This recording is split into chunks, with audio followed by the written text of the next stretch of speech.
Safety is the ability to identify threats and monitor for threats and take actions to take you away from threat.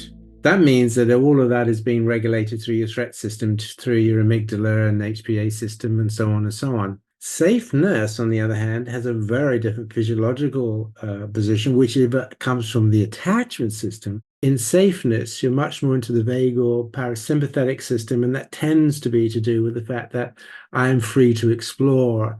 I don't have to worry too much about threat because people around me aren't going to hurt me. And if I do get into trouble, they will help me. So I can kind of relax my attention. I don't need to have my safety, my amygdala switched on, monitoring all the time.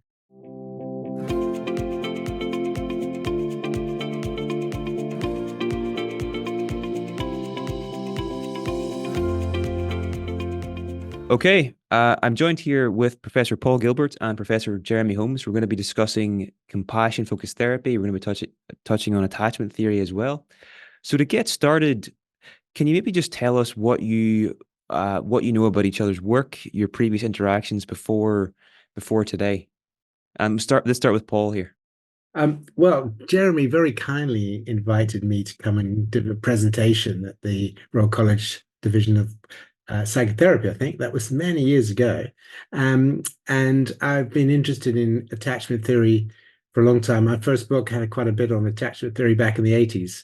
And as we talk about later, compassion therapy owes a lot to attachment theory. So I've always been very, very impressed by Jeremy's work. And he wrote this really famous book called Search for a Secure Base. So his approach to attachment theory is extraordinary, and taking the theory and turning it into therapy, because John Bowlby didn't really write much on therapy, a little bit, but not so much. But Jeremy's done a wonderful job in helping us understand how the concepts of attachment, secure base, safe haven, all these key processes and developmental get played out in the therapy, and how the therapeutic relationship and the process that unfolds in the therapy can be understood in attachment terms. So for me, that's been great, because that aspect maps very well onto compassion, because in a way, compassion is the psychology of caring in a way. So I've borrowed a lot from Jeremy, I have to say. Fantastic. And Jeremy, what about you? Yes, well, I mean, I'm a great admirer of Paul and what he's achieved, and I think it's absolutely amazing the way in which compassion-focused therapy has become a therapeutic modality in its own right. And I think from the attachment perspective, I think what's fascinating is that Paul's picked up on one component of the attachment dynamic, if you like, and that's the caregiving component. And I'd say it's a component that's been relatively neglected, both in the sort of theoretical and also the experimental literature. It's just assumed that if a care seeker the attachment dynamic is activated by threat or illness or exhaustion, they will seek out a caregiver, and that caregiver will provide the care. And that dimension has been somewhat neglected, I'd say, in the attachment literature. I know that, and there's another aspect to this where Paul comes in very strongly. Brian Lake and Dorothy Hurd are important researchers in the attachment field who haven't really had a voice that's been sufficiently heard, I would say, to use a pun around Dorothy's surname.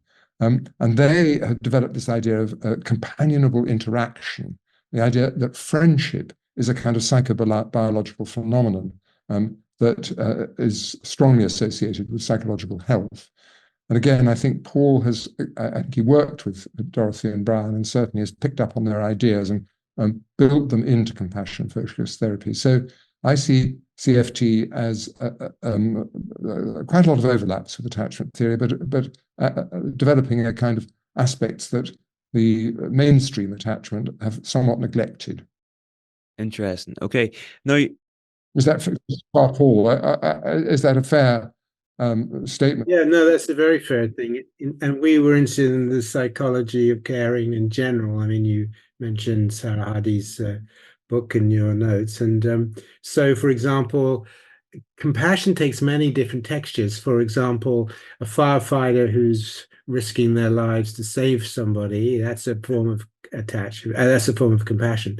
But it's linked to attachment, of course. It's not. It's really through the care system and understanding that caring psychology have a number of different evolutionary trajectories. I mean, even ants apparently pick up the ants that have got broken leg and will carry them back to the nest. So caring behavior can take and rescuing behavior and sharing behavior can take place in many contexts.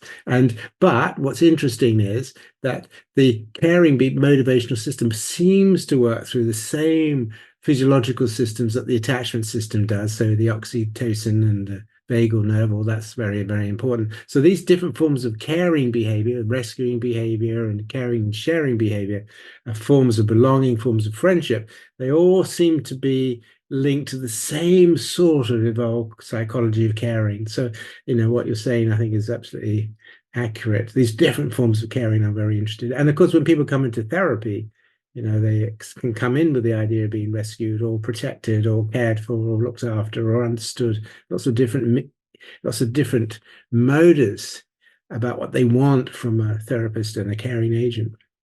But I just add two things to that. I mean, one, that's really helpful, I think, because simply seeing the therapeutic relationship in attachment terms actually misses an awful lot. I'd say, in one sense, the therapeutic relationship evolves from, you might say, a more generalized, compassionate contact into a more specific attachment relationship.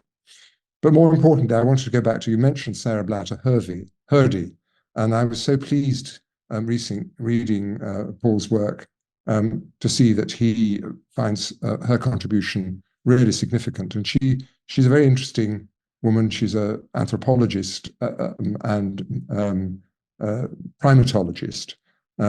So she's sort of interested in caregiving in the primate world.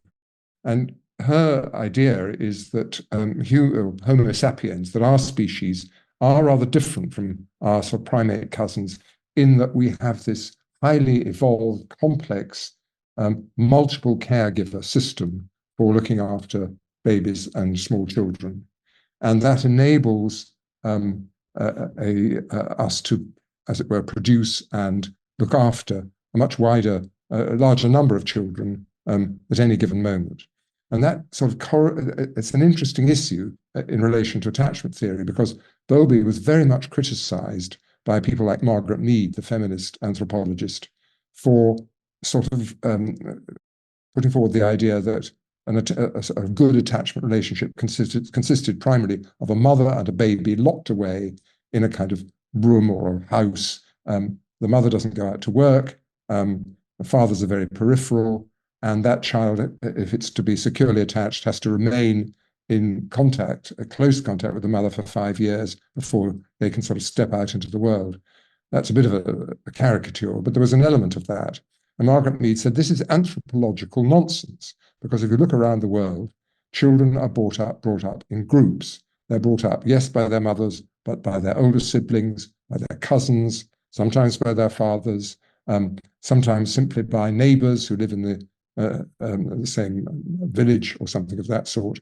And there's this multiple caregiving and reciprocal caregiving that goes on.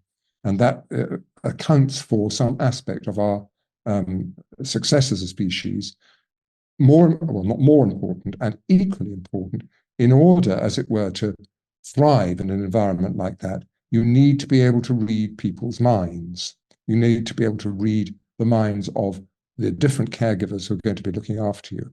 And that leads on to this idea of mentalizing another, not entirely unique, but certainly very highly developed capacity that we as humans have, and which is associated with psychological health. And if you take that sort of Hrdy model and put it against contemporary issues, one of the issues being childminding. So there's a kind of, again, there was sort of a bit of a backlash against childminding. And I think from the Hrdy point of view, you would say, no, it's quite normal for children to be brought up by non-kin, insofar as that non-kin are able to mentalize, able to read the child's mind, and are sort of endorsed by the primary caregiver, which is always the mother. So I was just very fascinated by, and I'd be interested to know what Paul thinks about heard his work. Very fascinated to see that he cites her a lot in his writing. Yes, and I have to be honest, she's got a new book out which I bought, but I haven't looked at. Yes, is it about fathers? I can't quite remember. I heard her. Right, yes, it is. So She was actually interviewed. I was amazed. I listened to a program called The Life Scientific, and there she was being interviewed and pushing her new book. yes, yes, very interesting work. So the key thing, I mean, a number of things really, when Ewan stood up, the birth canal narrowed, and that made babies' heads much more difficult to get through. And so we are a species that actually often needs help with the birthing. Humans have the most dangerous and painful births of all the primates. And as a result of that, when babies are born, they're often handed around quite quickly to other relatives and people who are supporting the birthing process. Whereas primates, mothers will not let any other primate touch their baby or get close to their baby for at least 3 months till the baby is mobile. So this is something that's quite fundamentally different. And it also requires a sense of trust, right? So if the mother is going to allow her baby to be handled by relatives and so on, an enormous amount of trust that they will be as caring to the baby as she would be to the baby. So there's a lot of issues that evolved with this process of birthing. In addition, the movement towards hunter-gatherers was marked by subordinates and females ganging up against dominant aggressive males and developing alliances.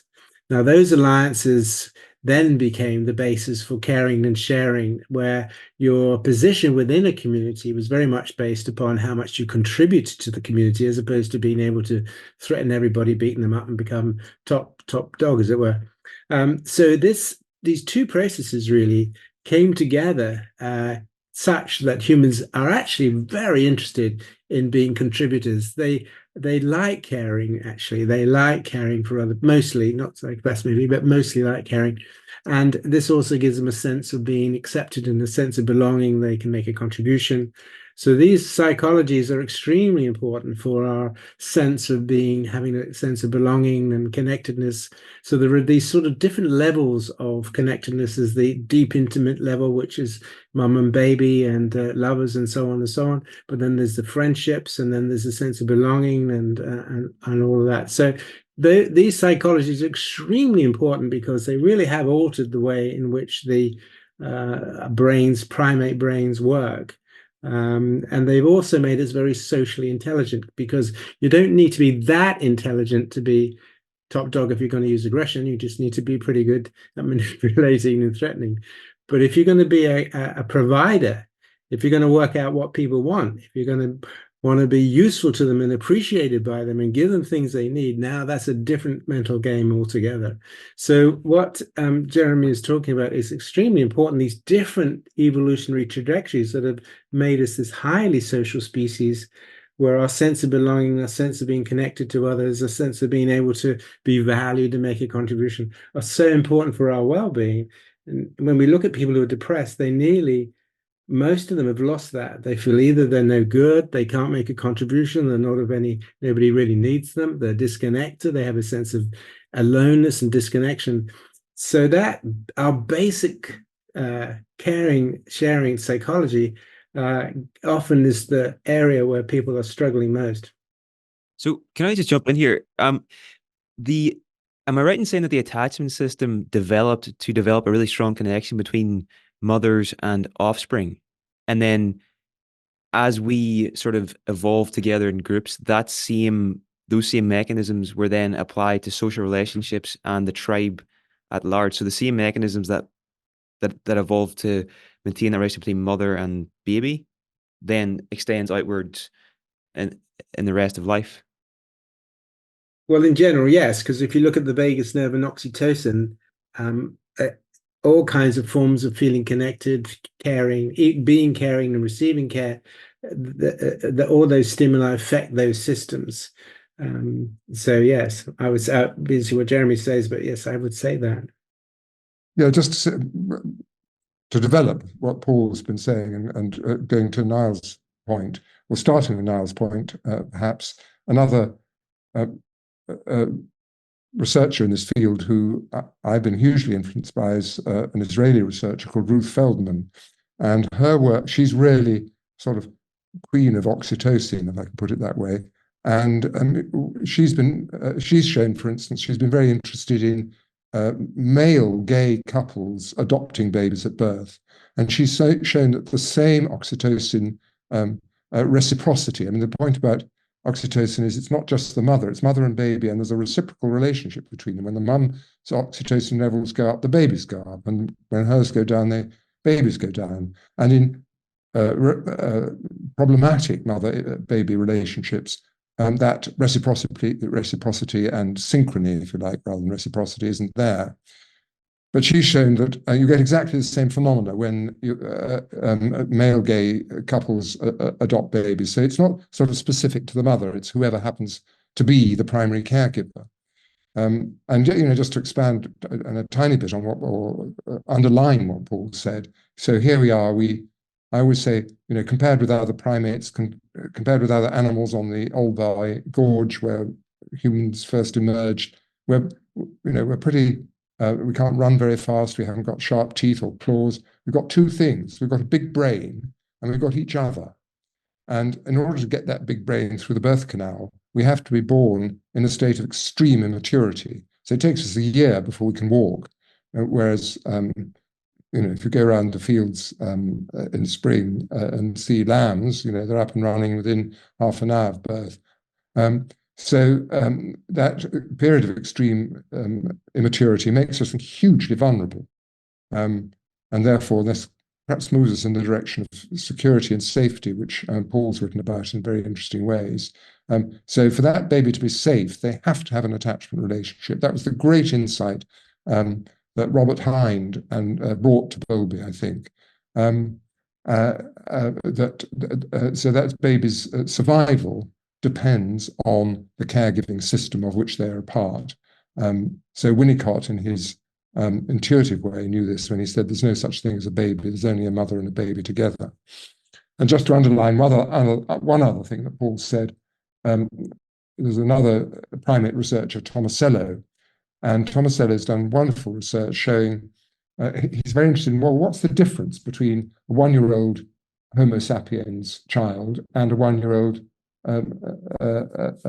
let's say, a chimpanzee or gorilla? Cognitively, there are not big differences. When it comes to problem solving on their own, they're at a fairly equal level. In fact, probably Corbines are just as good as us at solving problems at age 1. But when it comes to collaboration, humans are way, way, way ahead. And children of one are already collaborating, but aware of each other, have this incredible social intelligence. And there are lovely studies where they show a one-year-old in a room with an experimenter, and the experimenter drops a file deliberately, and that child will immediately, that activates the caregiving impulse in that child, and that child will immediately go and pick up the file and give it back to the experimenter. So I'm just underlying all the points that Paul has made. And what I think is so interesting about his work is that he's kind of developed this almost silent area. And he's got a theoretical and neurophysiological basis for thinking about caring. And if we think about our social systems, our health service, our social services, and all the informal caring that goes on all the time, then Paul is kind of provides a way of thinking about that aspect of our lives that wasn't there before, even though it may have evolved out of attachment theory, but it's actually got a kind of independent existence. Yes, I think what you're saying, Jeremy, I didn't know about Feldman's work with same-sex gender carers. That's fascinating. I didn't know. That's really, I'm going to look that up. That's interesting. But what you're saying about the concept of synchronicity, I think, is extremely important, because that has to evolve as a mutual co-regulating system. There's no point in a mother evolving capacities for caring if the baby says, "What are you doing?" Every wife's smiling at me.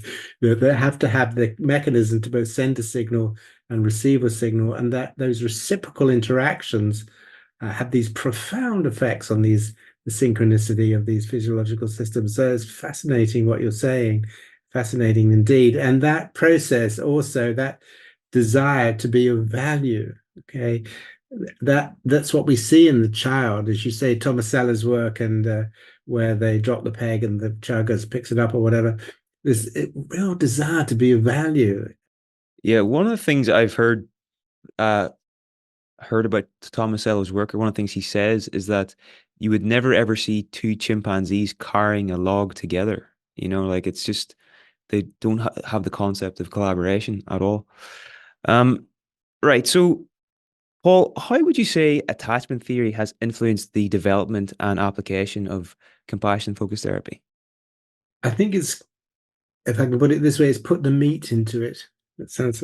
I'm a vegetarian actually, so excuse me using that phrase.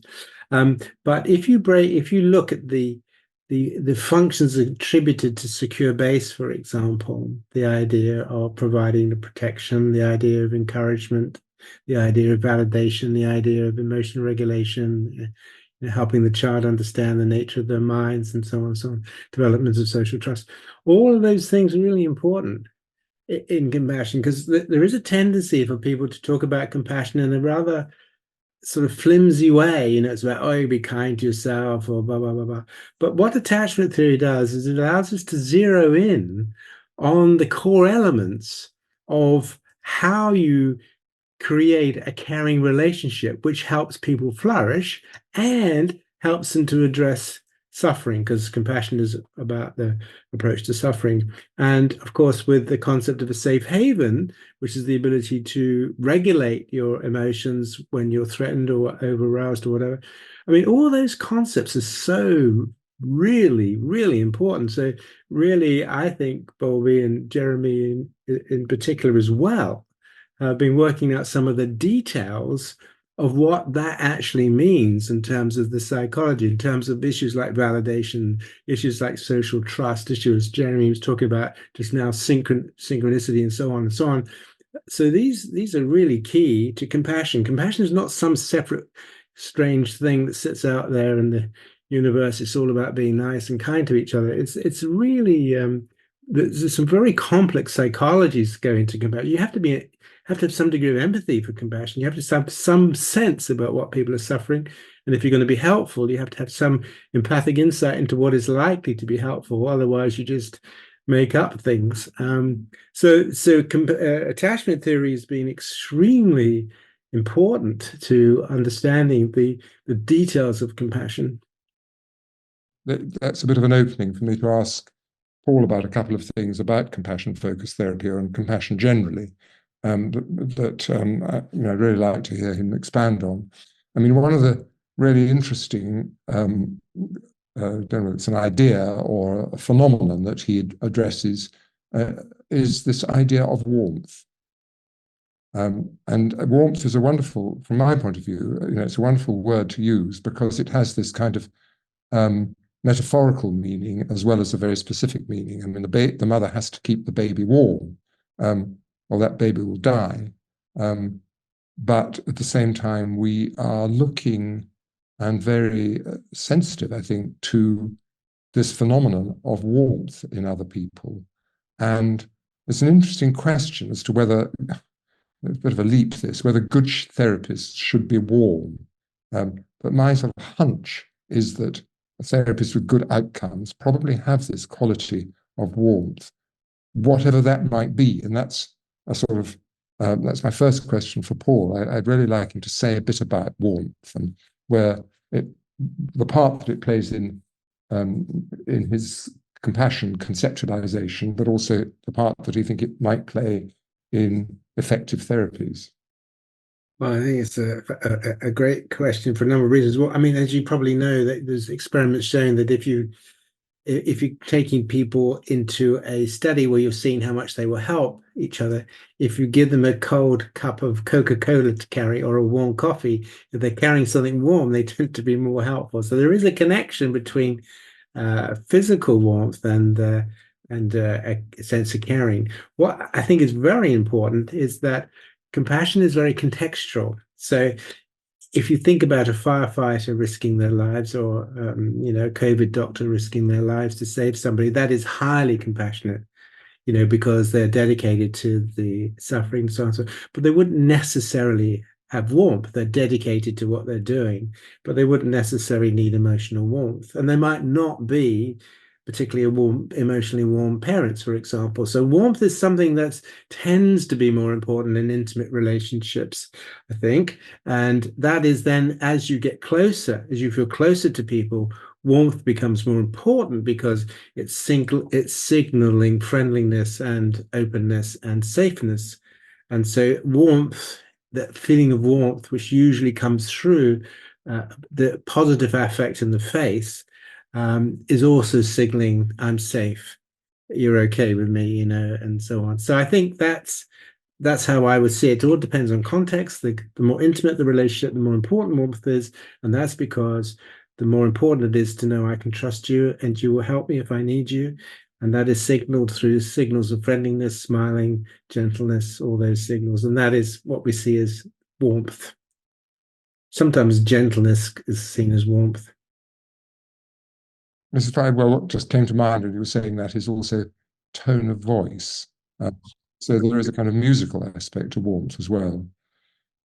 But I'm glad you put it that way, because it raises another of my questions I wanted to ask you about. You make this distinction, and perhaps I'm a bit slow here, between safety and safeness. And I'd really like to understand that distinction. So can you help me? Yes. Yes. So Why do you laugh? yes, the key thing, well, because I remember when I was trying to develop these distinctions, a lot of people said, "Oh, it's just nonsense. There's no such difference." So they were just reminding some colleagues that I. But anyway, so I just written a paper which is an update of a paper 30 years ago, and so the story is that Jeffrey Gray had done a whole lot of work in the 80s on what he called behavioral inhibition. And basically, my point was that, the safety is the ability to identify threats and monitor for threats and take actions to take you away from threat. That means that all of that is being regulated through your threat system, through your amygdala and HPA system, and so on and so on.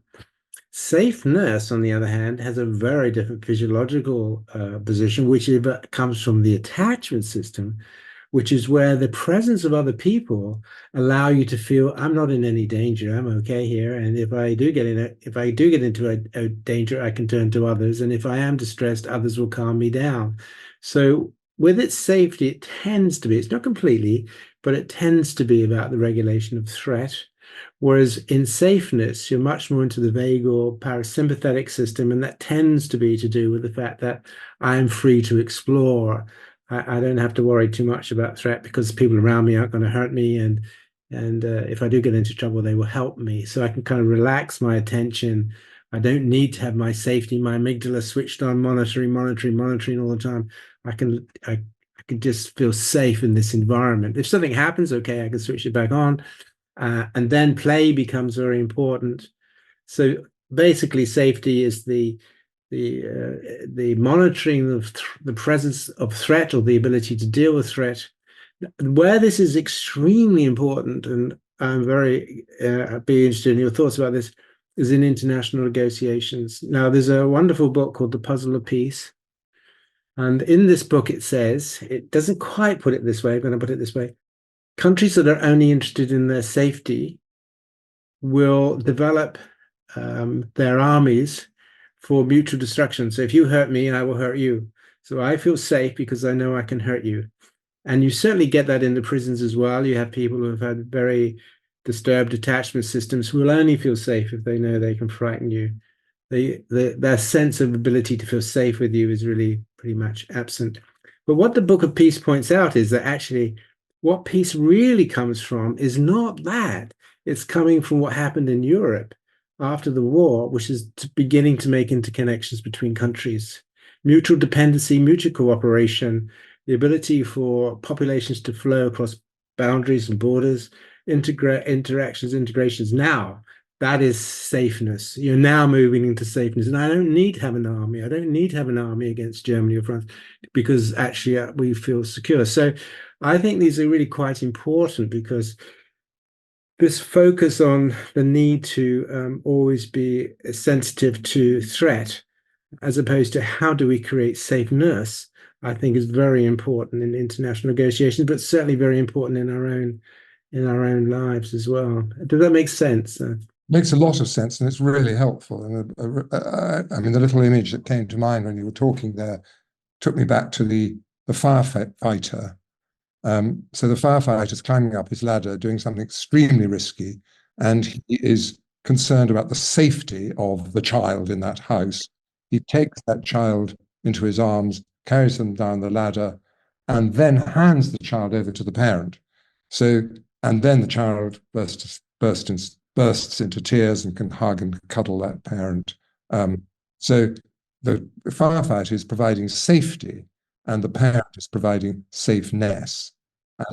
No, I do think that's It's a lovely analogy. I mean, yeah, it's a lovely analogy. Yeah. no, but I mean, I think again, what you're saying, I love the way it sort of spills over into thinking about international relations, and it helps me because I've always been a bit puzzled by the bowl behind model of the attachment dynamic providing, in your terms, safety for the child. So there are predators out there, and the parent caregiver has to keep that child away from those predators, provide safety. How do we move from that to intimacy, to mind reading, to mentalizing, to love, if you like? And I think that moves into the dimension of safeness. And if you think about Winnicott and the psychoanalytic models, his idea of what he calls the child alone in the presence of the mother. The child is able to play because the mother is there in the background and provides this culture of safeness, which encourages exploration, whereas safety is not really about exploration. In fact, it's the antithesis of exploration. It's not getting yourself eaten by a lion. Yes, yes, that's right. And it's wonderful the way you put it, because the mother does the safeness stuff, looking out for the lion, blah, blah, blah, blah, in order for the child not to have to do it. So, and then that allows the child to explore the environment and to grow in a sense of a trusted others look, the mother is my amygdala system, so I don't need to have that on. She can have hers on. So, well, absolutely. And again, I mean, I think that's implicit or integral to your model, which is that in psychopathological states, for instance, like borderline states, the individual is in a state of safety, alertness all the time. And they have a very etiolated or absent sense of safeness, which means that they can't learn, they can't really relate because they're on guard, and their defensive systems are activated all the time. And again, I think in the psychoanalytic world, defensiveness is a very slippery concept, because sometimes it's talking about staying safe, but at other times, we say we need our defenses. We need our defenses because they provide a kind of perimeter within which we can then cultivate, in your terms, safeness. Whether you've got the right words is another matter, because the words are so similar that one can get a bit muddled up between the two of them. But there we are. well, in my original 93 paper, I wrote about the absence of threat as a safeness signal. And Michael Chance was a primatologist. Late Michael Chance was a primatologist. Said, "Oh no, you've got that absolutely wrong. You have to write that." He said, "Safeness is not the absence of threat. You need something positive as well. It's not just, I'm safe now because there's no threats around." And I had a patient actually that was clear about it. So this was a very slightly paranoid, very socially anxious person, and we were talking about, creating images of safeness and safety. And he said, "Oh, yes, I've got this place I feel absolutely safe in. It's a bunker and it's underground. Nobody knows it's there. I've got cameras so I can see if anybody's approaching." And so I said, "Oh, that's interesting." So he did indeed feel safe there. But of course, it was a trap. He couldn't do anything, couldn't go anywhere. So he could feel safe provided he could keep out of sight. And so we discussed that, and that the problem with that was you had no freedom. So safeness has to involve freedom of movement. There has to be an element by which safeness is also about you are free to explore, to develop, to create, to become. With safety, you're not.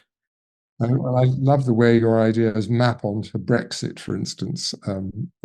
Brexit was all about safety, and Remain was all about safeness. Yes, yes. And of course, you could apply it to what's happening in Ukraine at the moment as well, in a sense, because I think Putin probably felt very unsafe having a NATO country right on his doorstep.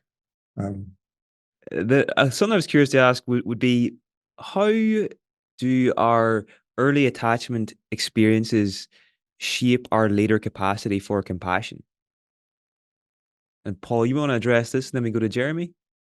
Yes, well, it does, because I mean, in my approach, I think we're very interested in the evolutionary dynamic of all these things, right? So there are two basic strategies which I sort of touched on. One is what is called control and hold, and that is where individuals within a group will compete for resources, and the strongest usually gets them. And there's a little bit of sharing and cooperation and so on, a little bit. Whereas care and share, which is bats are a species that do a lot of caring and sharing, but there's not that many species that do a lot of caring and sharing, whereas humans do. And so caring and sharing is very much about the process of feeling integrated and so forth. So the story is, and we're trying to get data, we've got a little bit of data, that if you grow up in an environment that is receptive to your attachment needs and you feel loved and cared for and so on and so on, you are orientated in life to follow care and share strategies. That's what you do. So you enter life wanting to make friends and make a contribution and, go into the medical profession or whatever. Whereas if you have a background where actually it's a bit of a struggle to get care and affection for whatever reason, you're orientated to control and hold, and then you're on to the competitive psychology rather than caring psychology. It becomes narcissistically orientated. It's me, it's what I can do, what I can achieve, how much I can have, and you're not into sharing. And we know that individuals who get on in competitive environments, they're often not that interested in sharing. That's why we have the super rich. That's why we have terrible inequalities in society, because those individuals who are doing well are the controllers and holders. But they're a problem. They're a problem to humanity, in my view, particularly if they're not regulated. So there's a little bit of politics there, but you're absolutely right. The quality of your caring relationships are absolutely essential for the strategies you're going to follow in terms of how you're going to interact with other people, what kind of relationships you're going to have with other people, ones of, caring, sharing, being appreciated, enjoying your friendships, and you do things for them, they do things for you. You're sensitive to your partners, that sort of thing. Yeah, I mean, I obviously would agree and endorse everything Paul said. I mean, I think in the attachment literature, it's very clear, because we have these very good longitudinal studies now, so that children classified age 1 or 1.5 as securely or insecurely attached are then followed up right up into mid-20s now with these long-term studies. And the securely attached children, let's just take school age, one of the marked differences between the securely attached children and the insecurely attached children is that those securely attached children were classified as securely attached age 1. Age 5 are far more better at collaboration, cooperation, asking for help when they need it, working or playing independently when they don't need it. Whereas the insecurely attached children fall into the two categories: either they're kind of loners or bullies. That's tend to be the more avoidant children, whereas the resistant children or the anxiously attached children tend to be rather clingy and unable to sort of um, engage in autonomous play with their peers. So it's right there laid down very early in life, and reflects, I think the research very strongly shows that it reflects the quality of the parenting they've received in the first year of life. There are minor genetic contributions of temperament, but it is really a relational phenomenon. So these, so we could say the capacity to be compassionate flows from the kinds of relational experiences that child's had in the first year or two of life, and that then continues through school age latency into adolescence and into early romantic relationships. These are not irreversible. So circumstances, I mean, Paul said compassion is very contextual. So if the context of that child changes, if a depressed mother is no longer depressed, that child may then move from being insecurely attached to being securely attached. And conversely, of course, adverse childhood experience may impact on their compassion capacities. And I think, just to add one more point, that I think Paul's approach is very helpful, was helpful to me.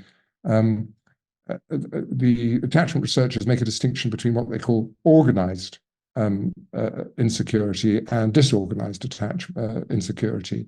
And the point about organized security is that it is a strategy. It has coherence. It's a way of staying safe in an environment where threat is sort of present either overtly or covertly. So again, going back to the safeness distinction, I think you could say that the organized forms of insecurity, avoidant attachment and anxious attachment, the safety system is okay, if you like. Those children are going to stay safe. Their caregivers will look after them. But what's compromised is the safeness aspect. And it's in that safeness zone, perhaps, that compassion and collaboration are less likely to evolve. So that's a kind of response to your point, Niall. No, yeah, absolutely. That's absolutely right. I mean, one of the key things is that if you can identify the different systems that are functioning in the evolution of attachment, how that required for another to be a calming agent. So the parent became the calming agent, child couldn't calm itself down. So there had to be a biological system that allowed for that. That means that you can begin to tap in that when you're doing therapy. So we know, for example, the vagus is quite important. So we can teach people breathing exercises. We can teach them imagery exercises to go with it. We can help them develop their heart rate variability. So we can work on the physiological systems of that. And then we can work on some of the more psychological aspects of the safeness system or the caring system and so on and so on. So the idea is that, as Jeremy says, those systems are really underdeveloped because they haven't had an opportunity to develop them. And for some children, it would be very dangerous to start trusting people, actually. But in therapy, you can help people identify this system has not had a chance to develop. So that's what we're going to do. We're going to give you some exercises and things you can have a go at to try and get this system going for you. And you can experiment with it and see how you get on. Like, for example, we teach them compassionate voice, how to create a compassionate voice when they're stressed, because not often when they're stressed, they have a hostile voice. So the point that Jeremy's saying is extremely important, which is that how do you help people whose safeness system hasn't had a chance to mature, and it could even have been dangerous for them with parents that would have taken advantage of that sort of trusting behavior. Interesting. I want to maybe get into now how you guys approach helping people through psychotherapy move from insecure forms of attachment to secure attachment. And maybe here we could speak about things like, Paul, you speak about things like differentiation, where you help someone take what might be what you call a smoothie in their mind and turn it into a fruit salad, and the importance of that, and building a compassionate mind and these different things. And then, Jeremy, if you want to, you've been in therapeutic practice for decades. Like, what have you found most effective in this in this area. So maybe we start with Paul, then go to Jeremy. Okay, so we do a fairly standard thing. We break up the functions of psychotherapy into 6 or 7 categories. So all therapies, I think, have to help clients develop some sort of mind awareness. They have some sort of sensitivity to be able to recognize feelings or thoughts going through the mind, that sort of thing. You have mindfulness, and psychodynamic therapy helps people become aware of things that perhaps they hadn't been aware of things. So that's one thing. So when people start to become a little bit more aware, then they can begin to differentiate between different emotions, different feelings, different sets of thoughts. They can differentiate between me and you. My empathy, your bad feelings about you, and I can feel it, but it's not. So differentiation has lots of different areas where people can begin to understand these different processes that are going on inside of them, and they over time will start to talk about multiple selves or a differentiated self. So they're able to say, part of me was very angry about that, but another part of me was very sad, and another part of me thought, well, yeah, maybe it's okay, I don't need to worry. So they begin to think about having not just this sort of one mind, but they begin to recognize there are lots of different impulses and emotions and motives all going on. And the next thing then is tolerance. So they have to start to be able to tolerate things that they're discovering. And that's where psychodynamic therapy has been very important, recognizing that some people find it almost impossible to consciously tolerate certain impulses or emotions or whatever. So tolerance is very important. And that's also a big issue in behavior therapy. People learn to tolerate anxiety rather than trying to get rid of it. So tolerance has a whole story as well. And then that allows you to start to integrate. So when you can begin to a bit more awareness, you can differentiate things in your mind, you can tolerate them, and they don't your discoveries don't kind of close you down. Then you can start to integrate, and that's sort of moving to what Jung called individuation. And in that process, you're also being able to cultivate. So in our therapy, we're cultivating that which is helpful to you. So we're cultivating compassionate circuits in your brain. We're cultivating compassion motivation. So if you have a disappointment or you have a setback or you fail, rather than launching an attack and superego attack, you can actually switch into a compassionate way of coping with that. And then that allows you to have a much more flexible way of dealing with the slings and arrows of life. So most therapies sort of have something like that. And then the therapist works with these different functions of awareness and differentiation and tolerance and engaging and integration and the processes of change. And then you've got a Piaget in there, a little bit of accommodation versus assimilation. So I think it's the way we do that perhaps, but most therapies do sort of that sort of thing. Interesting. Jeremy, anything to add on here? Well, yes. I mean, I'm a psychoanalytic psychotherapist, and that's the way I practice and teach and supervise.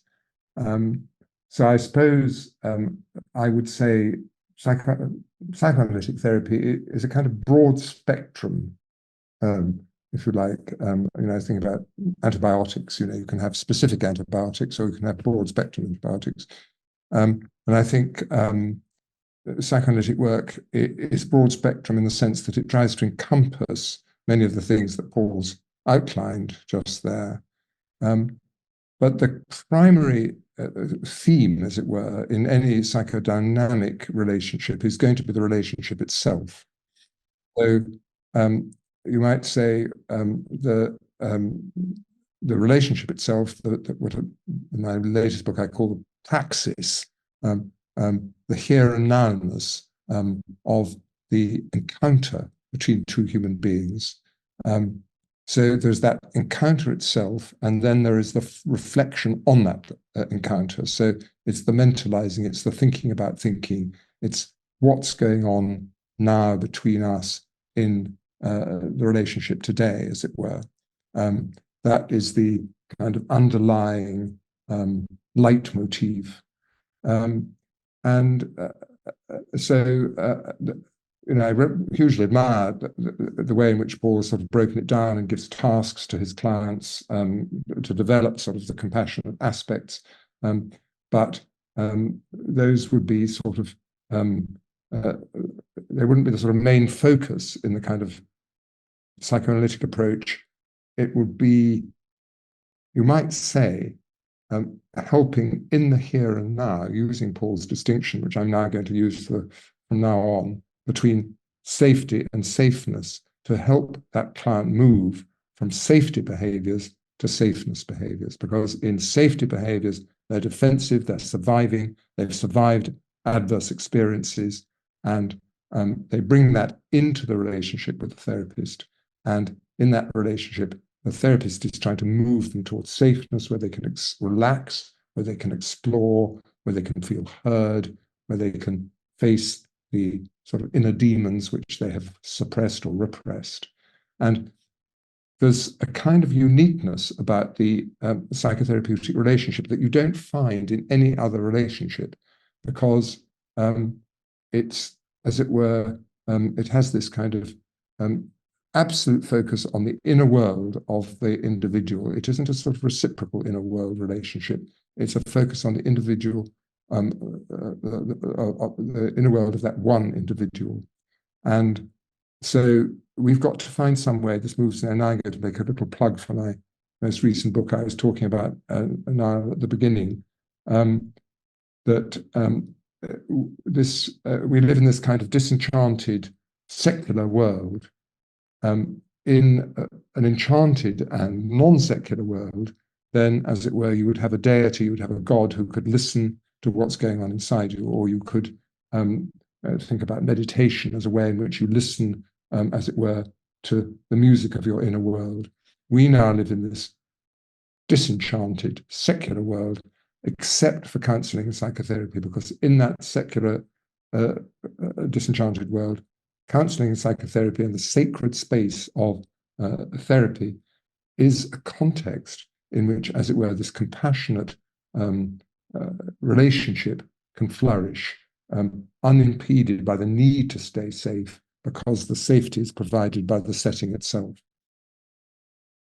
Yeah, I think that's fantastic. And one of the things I think because I agree entirely with you, of course, because I think the therapeutic relationship is what helps people pay attention, is what helps them tolerate. But also what's crucial and what keeps them in the safety system is shame. And one of the things that you were talking earlier about warmth, that warmth in the relationship and warmth in the therapeutic relationship has a process of de-shaming. And when people are no longer feeling shamed in your eyes, I don't have to hide things from you. I don't have to think, oh, well, if you knew this about me, you wouldn't like me. That process of social trust in the therapeutic relationship, that's such an important de-shaming. And when we feel de-shamed, we can drop our safety systems a bit. So what you're saying is extremely important. And there's a lot for us to learn about the process of building therapeutic relationships and dealing with the transference and countertransference and ruptures and so on and so on. But the key thing is, as you say, that therapeutic relationship ultimately is to provide a sense of safeness, which heals shame and the need to be defensive and hidden. So I couldn't agree with you more, really. Fantastic. Right. Well, that's sort of, we're on the hour there now. Before we wrap up here, is there anything that you two want to ask each other that you didn't get to ask during the course of that conversation? Anything you want to bring up? Yes, I'm interested to hear a little bit more about Jeremy's new work. He's very interested in this linkage between spirituality and religion. I think your book is going to be looking at those sort of themes. And so how do you see the themes between your work on attachment and now your interest in the spiritual dimensions? Well, I suppose you could say attachment doesn't stop. Attachment takes us out of the individual psychology into two-person psychology. Now, we talk about two-person psychology rather glibly, but in fact, certainly in the psychoanalytic world, but I think also in the world of clinical psychology, we are hugely focused on the individual, and that spills out into identity politics, lay ways of classifying personality, etc. What attachment theory does is to say that is to emphasize the primacy of relationship. It's mother and baby, it's baby and parents, it's baby and family, child and family, family and the wider social context. So attachment theory is fundamentally relational in a way that, you might say mainstream or previous psychology isn't. And the moment you get relational, then you start to move out into the environment. And that includes the political environment that Paul's been talking about, but also the natural environment as well. And so that takes us, as it were, into the world as a whole, rather than the individual who is kind of separated and is a sort of monad in an environment which is of little interest. And so I, as a kind of in a sort of Spinozan secular way, think that we could talk about or think about that connectedness as representing something that could be thought of as spiritual. So that would be my sort of rather tentative and fumbling answer to Paul's point. No, because I think it's fascinating, isn't it? Because you probably know all the movement now into concepts of non-duality experience and people looking at because we've got a big study on psychedelics in Argentina and how they. Now, the interesting thing about psychedelic experience, particularly with the mushrooms, psilocybin, is it really depends upon the context in which you experience them. And if you experience them or have them in an unsafe environment, you're more likely to have not such a nice trip. Whereas if you experience them in the context of being surrounded by friends and you trust the people that you're doing the work with, you're much more likely to have this great sense of interconnectedness. And of course, when people have these non-dual experiences, that's what they say, the sense of self disappears and you become one with everything. So that this link between, I suppose one of the things I'm interested in is if you have a secure attachment, if you're used to experiencing if you're used to experiencing the world of interconnectedness, do you have better psychedelic experiences? Are you more likely to be able to have non-dual experiences? That's a question that I'm really, really interested in. Or can you have them even if you have very insecure attachments and you're not really connected to a sense of connection? What attracts me to the work that you're doing, well, a lot attracts me to the work you're doing is this idea is how does attachment experiences facilitate spiritual experience? But perhaps I could put it like that. That's probably a clearer way of putting it.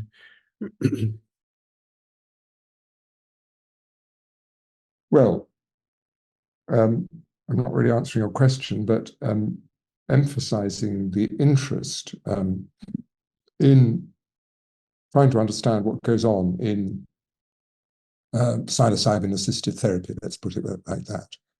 And I'm quite persuaded by Carl Hart Harris, who's written a lot about this, his idea that a kind of chaos has to be created for new connections to be made. There has to be a kind of disorganization before new and more complex organizations can emerge. And I think one might say that of spiritual experience, the same is true. So what we call an epiphany, what is going on in an epiphany? What's going on in an epiphany, I think, is that a previous set of sort of top-down models of the world, which are not working one way or another, or simplistic or too rigid, then there's a kind of a period of chaos. I think St. Paul sort of had a fainting fit or something like that on the road to Damascus. And then out of that, some kind of new configuration emerges. And I think one could think of that as a kind of spiritual experience. And for that to happen, that's where the context, perhaps we should sort of context implies something rather peripheral. For that to happen, there has to be some kind of secure attachment. It can only happen in the context of secure attachment, because if the attachment dynamic is activated, then you rely on your safety procedures rather than being able to tolerate this period of unsettling, uncertainty, of chaos, out of which something new may emerge. And I think if we're working psychoanalytically, we are in a sense creating a context in which the normal procedures, the normal assumptions, the normal defenses are no longer needed or no longer appropriate. And in, as it were, the chaos of the consulting room, again, new configurations can emerge. That's fascinating, isn't it? That's fascinating. And that point that you need to let go of, you need to let go of your safety behaviors, but you can't do that if you don't have a secure base. No, I think it's fascinating. That's great. Yeah. Well, that, that's a great great note to end on. And Jeremy, when can people get the book? When are you expecting this to be published? It's out this month. Okay. And the title? The Spirit of Psychotherapy, a Hidden Dimension. Okay. That's Karnak. Looks terrific, by the way. And Paul, if you could make a recommendation for therapists who want to learn more about compassion, attachment, perhaps one of your books, where would you send them after this conversation? Yeah, there's quite a lot on our website, and there's a lot of practices. People can listen to some of the breathing practices, the imagery practices. We have a lot of compassion imagery practices. Jeremy's right. We do need to support people in developing relationships, both to receive caring and also be providing caring. But it is important also they develop caring relationships with themselves, because if you're one of these people that are walking around with this very hostile self-critic in your head, it's not, so we teach people how to change their inner relationship so that they can deal with disappointments and setbacks and conflicts. So if they go to the website, they'll find lots of stuff about all that. And that's all free. So you don't have to buy my books. It'd be great if you do, but it's all free. And you're putting out a lot of interviews in your YouTube channel as well now, Paul, the Compassionate Mind Foundation. Yes, we've got a series called Creating a Compassionate World. And so we are interviewing people who have got ideas about how we can do that. So yesterday I interviewed Richie Davidson, and Matthew Ricard's on there, and Dan Siegel and Tanya Singer, and Graham Music, who Jeremy knows. So yeah, because we have a real serious problem in the world that actually compassion is quite, well, it's not easy, but it's not too difficult to create a community level and get communities working together. Our big problem is our leaders, right? The leaders are, terrible, frankly. And if we don't find a way of dealing with these personalities that get into positions of power, we are in trouble. So we're trying to work out, how do we get the leaders we need, not the leaders that kind of foist themselves upon us. I don't know the answer to it, by the way, but it has to be a real major issue. We want to create a compassionate world. We have to be able to deal with these these leaders who have come from very disturbed backgrounds, a lot of them. So in the same way you were saying earlier on in the conversation, in a tribal context, the females and the sort of subordinate males in those groups would come together to sort of overthrow these maybe overly aggressive, dominant alphas or whatever. A similar sort of thing needs to happen now, but at a Yes, I mean, it's a wonderful question, because there's a lot of discussions around this, right? And the importance of international law. I mean, I don't know if you know, I'm sure you do know, after 1945, the United Nations had this amazing Declaration of Rights that no country should invade another country other than for, and so on and so on. And the charter was fantastic, right? But the way they set it up with the Security Council, the big powers that could just veto. And so what's happened is, time after time after time, country after country after country has just run roughshod over international law. Now you can't do that and expect to create a compassionate world. You have to find ways in which leaders and countries obey agreed international law. That would be one area that I'm very interested in. There's another interesting, for those who want to read this, if you put into Google something called the Rubbish Dump Troop, it's called the Rubbish Dump Troop. The story is Robert Sapolsky was studying baboons. It was his area, and he'd been studying them for years. And one day, a rubbish dump where these baboons would go and feed was poisoned. Okay. And of course, it was all the alphas that used to go to the rubbish dump, and then they wouldn't let anybody else check all the other baboons off, all the subordinates and females didn't get much of a look in. But what it meant was all these dominant males died off. And so the group was left with the mostly subordinate males and females. And what happened was this group settled into a very peaceful, cooperative group. You can read it, it's all there, it's all out there.